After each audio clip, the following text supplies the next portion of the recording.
Tu as sûrement dû déjà voir ce genre de vidéo sur les réseaux sociaux, une personne en pleurs, un message déchirant et une histoire triste. Mais aujourd'hui, je vais te montrer que ce n'est pas vraiment ce que tu penses. Hello à tous, aujourd'hui on va parler du marketing émotionnel sur les réseaux sociaux, principalement sur TikTok. Mais c'est quoi le marketing émotionnel? C'est une technique qui consiste à jouer sur nos émotions pour influencer notre décision d'achat. L'idée n'est pas de vendre un produit, c'est de vendre une émotion. Une émotion si forte que vous allez passer à l'achat sans trop y réfléchir. TikTok est la plateforme parfaite pour ça, un message touchant, une musique triste et hop, on sort la carte bancaire. Donc tout a commencé un jour où j'étais sur TikTok, je scrollais et je suis tombée sur une marque de petits Lego. Et apparemment c'était un papy qui les fabriquait main. En cliquant sur le compte, j'ai commencé à trouver bizarre car il y avait toujours les mêmes vidéos. Et il y a une des vidéos qui a retenu mon attention car j'avais l'impression de déjà l'avoir vue mais pour une autre marque. Donc j'ai commencé par faire quelques recherches par image, des produits déjà et je me suis rendu compte que c'était des produits style dropshipping. Ensuite j'ai fait des recherches sur l'origine des vidéos et je me suis rendu compte que ces vidéos étaient utilisées par plein de marques différentes. Vraiment les mêmes rushs, les mêmes vidéos, le même grand-papa, ils sont pas allés trop loin. Toutes ces marques jouent sur l'artisanat et les émotions. Pourquoi ils utilisent des personnes âgées? Tout simplement parce qu'on leur fait confiance. Indirectement, elles nous rappellent nos grands-parents.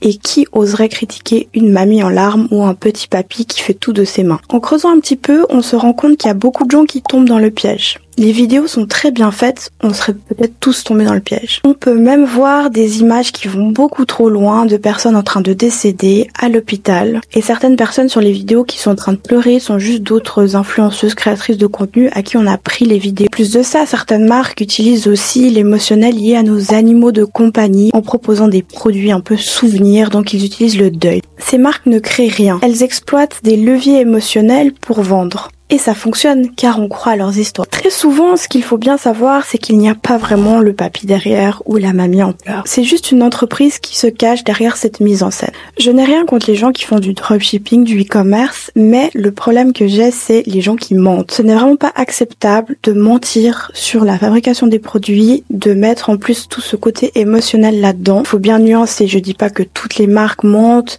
que rien n'est authentique, mais il faut vraiment prendre ses précautions et se renseigner avant d'acheter n'importe où. Ça me fait vraiment mal au cœur de me dire qu'il y a des gens qui étaient déjà sensibles, en deuil ou n'importe quoi et qui ont perdu de l'argent dans ce genre d'arnaque. Donc faites attention, se demander si l'histoire n'est pas un peu trop belle pour être celle qu'on pense. C'est peut-être une histoire un peu trop triste. Est-ce que j'achète un produit ou est-ce que j'achète ma compassion? N'hésite pas à me dire en commentaire si tu es déjà tombé sur ce genre d'arnaque ou si tu t'es déjà senti manipulé par une de ces vidéos. Mais ne vous laissez plus berner. J'espère que cette vidéo vous aura plu. C'était vraiment important pour moi de traiter ce sujet-là et peut-être d'ouvrir les yeux à certaines personnes qui se font avoir. Pense à liker, t'abonner et partager cette vidéo.